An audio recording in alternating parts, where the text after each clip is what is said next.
کیا آپ کو معلوم ہے کہ حضرت لوط علیہ السلام حضرت ابراہیم علیہ السلام کے بھتیجے تھے؟ کیا آپ جانتے ہیں کہ ہم جنس پرستی یا لواطت کی ابتدا سب سے پہلے قوم لوط نے کی؟ اور کیا آپ جانتے ہیں کہ حضرت لوط علیہ السلام کی قوم پر کب اور کیسے اللہ تعالیٰ کا عذاب آیا؟ یہ سب جاننے کے لیے ہماری اس ویڈیو کو مکمل دیکھیں اور فالو اور شیئر کریں۔ قرآن کریم میں قوم لوط کا ذکر 17 مرتبہ آیا ہے۔ حضرت لوط علیہ السلام حضرت ابراہیم علیہ السلام کے بھتیجے اور اللہ کے نبی تھے۔ ان کے والد کا نام ہاران تھا اور حضرت لوط علیہ السلام کی ولادت کے کچھ عرصہ بعد آپ کے والد ہاران کا انتقال ہو گیا، اور پھر حضرت لوط علیہ السلام اپنے چچا حضرت ابراہیم علیہ السلام کے ساتھ بابل میں مقیم رہے، ایک سدوم نامی شہر میں آباد ہو گئے۔ قوم لوط کا وہی علاقہ ہے جسے آج ہم بحر میت یا بحیرہ مردار کہتے ہیں۔ یہ بحیرہ سمندر سے بھی زیادہ گہرائی میں ہے۔ اس بحیرے کا پانی زہریلا ہونے کی وجہ سے مچھلی، مینڈک، غرگ کوئی بھی جاندار زندہ نہیں رہ سکتا۔ قوم لوط علیہ السلام کا صدر مقام سدوم نامی شہر تھا جو آج کل اسی بحیرہ میں غرق ہے، مگر کبھی یہ علاقہ بڑا سرسبز و شاداب تھا، غلوں اور پھلوں کی کثرت تھی۔ یہاں کم از کم 5 خوبصورت بڑے شہر آباد تھے جن کے مجموعہ کو قرآن کریم نے متفقہ اور متفقات کے الفاظ سے بیان کیا ہے۔ نعمتوں کی فراوانی اور دولت کی ریل پیل نے یہاں کی قوم کو سرکش بنا دیا۔ اس قوم کی اصلاح کے لیے حضرت لوط علیہ السلام کو بھیجا گیا۔ بحوالہ تفسیر مظہری، مفردات القرآن، احسن التفاسیر۔ حضرت لوط علیہ السلام مصر میں نبوت سے سرفراز ہوئے۔ حضرت لوط علیہ السلام کا رنگ سنہرا اور قد درمیانہ تھا، آنکھیں سیاہ اور بڑی تھیں، پیشہ زراعت اور کاشتکاری تھا۔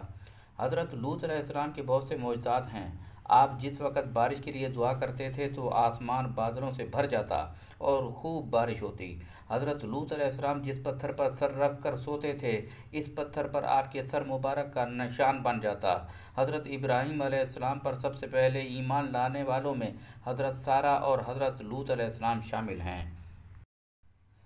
شرق اردن اور فلسطین کے درمیان بحر مردار کے کنارے جنوبی حصے میں سبز و شاداب وادیاں تھیں۔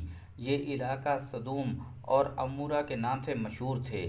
پانی کی فراوانی اور زمین زرخیز تھی، کھیتی باڑی خوب ہوتی تھی، ہر قسم کے پھل، سبزیوں اور باغات کی کثرت تھی۔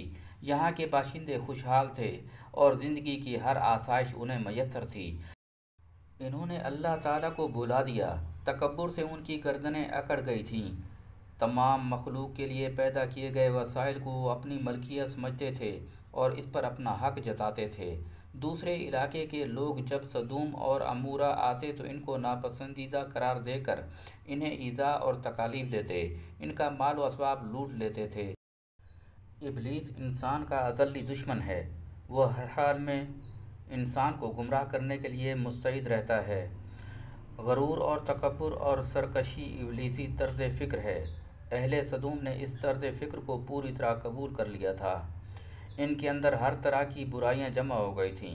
طمع، حرص، لالچ، بغض، عناد، کینہ اور بد اخلاقی ان میں عام تھی، اور سب سے بڑھ کر ان لوگوں نے سب سے پہلے لواطت اور ہم جنس پرستی کو رواج دیا۔ حضرت لوط علیہ السلام کی قوم سے قبل ہم جنس پرستی اور لواطت کا کوئی تصور نہیں تھا۔ ایک مرتبہ ابلیس ایک خوبصورت لڑکے کی شکل میں اس قوم کے مردوں کے پاس آیا اور انہیں لواطت کے لیے دعوت دینے لگا، اور یوں اس قوم میں لواطت اور ہم جنس پرستی کی برائی پھیل گئی۔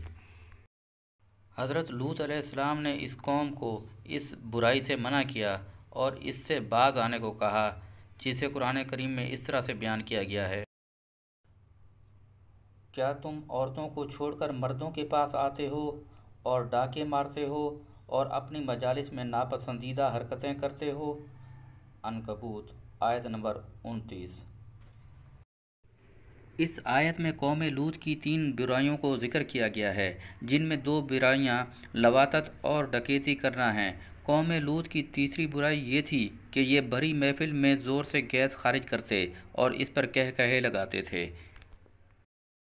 قرآن کریم کی سورۃ اعراف آیت نمبر 80 میں آتا ہے: پھر یاد کرو جب اس نے اپنی قوم سے کہا، کیا تم ایسے بے حیا ہو گئے ہو کہ وہ فحش کام کرتے ہو جو تم سے پہلے دنیا میں کسی نے نہیں کیا، اور تم عورتوں کو چھوڑ کر مردوں سے اپنی خواہش پوری کرتے ہو؟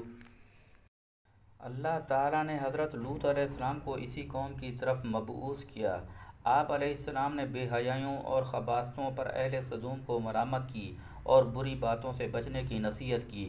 قوم کو گمراہی اور ظلمت کے اندھیروں سے نکالنے کے لیے رب کائنات کی عطا کردہ نعمتوں کا شکر ادا کرنے اور شرافت اور پاکیزگی کے اعمال اپنانے کی ترغیب دی۔ اصلاح اور تزکیہ نفس کے لیے ہدایت اور نصیحت کا ترغیبی پروگرام قوم پر بہت شاق گزرا، اور یہ لوگ حضرت لوط علیہ السلام کو نفرت کی نگاہ سے دیکھنے لگے۔ چنانچہ قرآن کریم میں بتایا گیا، اور کچھ جواب نہ دیا اس کی قوم نے مگر یہی کہا، نکالو ان کو اپنے شہر سے، یہ لوگ ستھرائی چاہتے ہیں۔ الاعراف آیت نمبر 82۔ سدوم اور عمورہ کی سرزمین پر آباد سرکش گروہ نافرمانی اور اخلاق سوز کاموں پر مصر رہا۔ اللہ کے فرستاد بندے حضرت لوط علیہ السلام نے اللہ تعالیٰ کی ناراضگی اور عذاب سے ڈرایا۔ قوم نے حضرت لوط علیہ السلام کا تمسخر اڑایا۔ نافرمان اقوام کا طرز عمل یہی ہے کہ سرکشی ان کا وتیرہ بن جاتا ہے۔ بستی کے لوگ حضرت لوط علیہ السلام کو دیکھتے ہی آوازیں کستے، وہ عذاب کہاں ہے؟ اے لوط، ہمارے اعمال سے اگر تیرا خدا ناراض ہے تو وہ عذاب لا کر دکھا جس سے تو ہمیں ڈراتا ہے، وہ عذاب کہاں ہے؟ حضرت لوط علیہ السلام کو جب یقین ہو گیا یہ لوگ ہدایت کی راہ اختیار نہیں کریں گے، تو انہوں نے اللہ تعالیٰ کی بارگاہ میں استدعا کی، اے رب، مجھے مفسد لوگوں پر غالب کر۔ مفسد اور شریر لوگوں پر فتح اور نصرت کی دعا قبول ہوئی۔ بستی والوں کے اعمال کے سبب بارگاہ الہی سے فرشتوں کو حکم ہوا، اہل سدوم کو زمین پر نیست و نابود کر دو۔ فرشتے انسانی روپ میں پہلے حضرت ابراہیم علیہ السلام کے پاس گئے اور انہیں حضرت اسحاق علیہ السلام کی ولادت کی خوشخبری دی اور اہل سدوم کی ہلاکت کی اطلاع دی۔ حضرت ابراہیم علیہ السلام فطرتاً شفیع اور نہایت رحم دل تھے۔ قوم لوط کی تباہی کا سن کر آزردہ ہو گئے۔ آپ نے فرشتوں سے کہا، ان میں اہل ایمان لوگ بھی موجود ہیں۔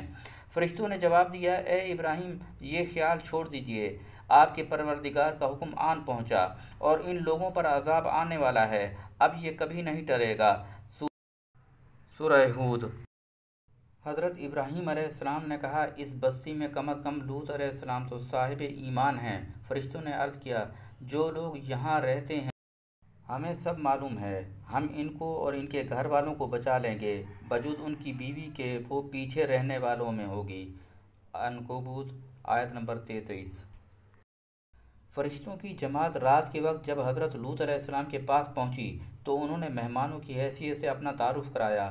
انسانی روپ میں فرشتوں کا ملکوتی حسن دیکھ کر حضرت لوط علیہ السلام کی بیوی نے اہل سدوم کو بتایا کہ ہمارے گھر میں خوبصورت مہمان آئے ہیں۔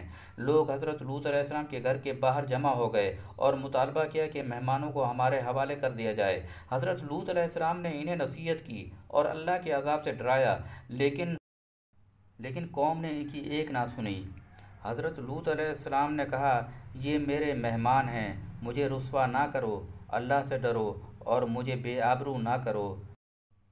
بے حیا، بے شرم اور تہذیب سے عاری قوم نے نصیحت سننے کے بجائے حضرت لوط علیہ السلام پر حملہ کر دیا اور انہیں زد و کوب کیا۔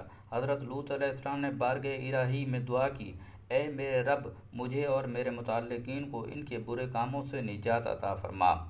قوم نے حضرت لوط علیہ السلام سے کہا، ہمارا راستہ چھوڑ دو۔ وہ کہنے لگے، یہ شخص ہمارے درمیان قیام کرنے آیا ہے اور اب حکومت جتاتا ہے، ہم تیرے ساتھ زیادہ بدسلوکی کریں گے۔ تب وہ اس مرد یعنی حضرت لوط علیہ السلام کو زد و کوب کرنے لگے اور نزدیک آئے تاکہ کواڑ توڑ ڈالیں، لیکن ان مردوں نے اپنا ہاتھ بڑھا کر حضرت لوط علیہ السلام کو اپنے پاس کھینچ لیا اور دروازہ بند کر دیا، اور ان مردوں کو جو گھروں کے باہر دروازے پر تھے اندھا کر دیا، سو دروازہ ڈھونڈتے ڈھونڈتے تھک گئے، اور انہی سے ان کے مہمانوں کو لینا چاہا تو ہم نے ان کو اندھا کر دیا۔ سورۃ القمر آیت نمبر 37۔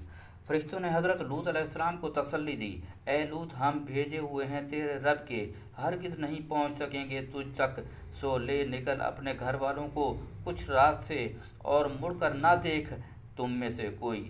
مگر تیری عورت یوں ہی ہے کہ اس پر پڑنا ہے جو ان پر پڑے گا۔ ان کے وعدے کا وقت آ پہنچا، صبح، کیا صبح نہیں ہے نزدیک؟ سورہ ہود۔ حضرت لوط علیہ السلام فرشتوں کی ہدایت کے مطابق اپنے متعلقین کے ہمراہ سدوم سے رات کے وقت نکل کر کرزغر نامی جگہ پہنچ گئے۔ صبح کے نزدیک ایک ہولناک آواز بلند ہوئی اور اہل سدوم کے حواس معطل ہو گئے۔ آسمان سے ان کے اوپر کنکر اور پتھر برسائے گئے، تمام بستیاں ان کے مکینوں سمیت الٹ دی گئیں۔ حضرت لوط علیہ السلام اپنے ساتھیوں کے ہمراہ جس مقام پر موجود تھے وہ عذاب الہی سے محفوظ رہا۔ امریکی محققین نے اردن میں ملعون قوم لوط کے برباد شہر کے کھنڈرات دریافت کر لیے ہیں، جو پوری انسانیت کے لیے باعث عبرت اور باعث درس ہیں کہ اللہ تعالیٰ کی نافرمانی سے عذاب ہی آتا ہے۔ حضرت لوط علیہ السلام کی ایک بیوی جن کا نام وائلہ تھا، جو در حقیقت منافقہ تھی اور قوم کے بدکاروں سے محبت رکھتی تھی، اس نے پیچھے مڑ کر دیکھ لیا اور کہا کہ ہائے رے میری قوم، یہ کہہ کر کھڑی ہو گئی۔ تو پھر عذاب الہی کا ایک پتھر اس کے اوپر بھی آ گرا اور وہ بھی ہلاک ہو گئی۔ آپ کی قوم کے اجسام دریائے مردار میں پائے گئے ہیں۔ اس دریا کی خاصیت یہ ہے کہ اس میں نمک کی مقدار اتنی زیادہ ہے، اگر کوئی بھاری آدمی اس پر لیٹ جائے تو وہ ڈوبے گا نہیں۔ آپ قوم کی ہلاکت کے بعد اللہ رب العزت کی عبادت میں مصروف رہے۔ آپ نے اسی علاقے میں وفات پائی۔ آپ کا روضہ مبارک اردن میں ہے۔